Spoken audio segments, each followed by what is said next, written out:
মসজিদের কথা এলো যখন বলি, মসজিদ গুলো এখন কি জানে, মসজিদ গুলো চকচকে, কমিটি ফকফকে, ইমাম নেবে চকচকে, ইমাম নেবে হাফেজ হতে হবে, মাওলানা হতে হবে, মুফতি হতে হবে, লম্বা হতে হবে, শরীর স্বাস্থ্য ভালো হতে হবে। মাইনে কত? 4,500।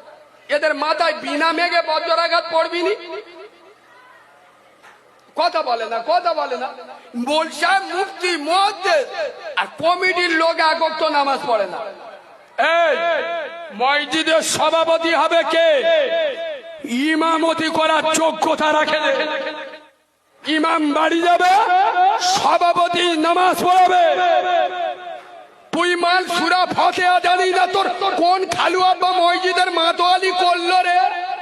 তুই বিয়াদব, তোর মুখে দাড়ি নাই, তুই ফাসেক, তোর বউ বন্ধন লোন গ্রুপ লোন করে হোমরা চোমরা সেজেছ, নেতা সেজেছ, বাঁদরামি করার জায়গা পাও নাই। এটা তোর রাজনীতির পার্টি অফিস নয়, এটা আমার আল্লাহর বিশ্ব পঞ্চায়েত সমিতি। এখানে সেক্রেটারি হবে সে মুখে নবী পাকের সুন্নতি দাড়ি রেখেছে। এখানে মাতোয়ালি হবে সে 5 ওয়াক্ত নামাজ পড়েছে।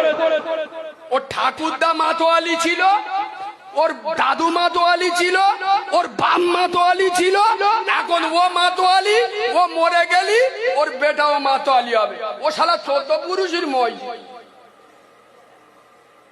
গ্রামের লোকের জন্য দায়ী হবে।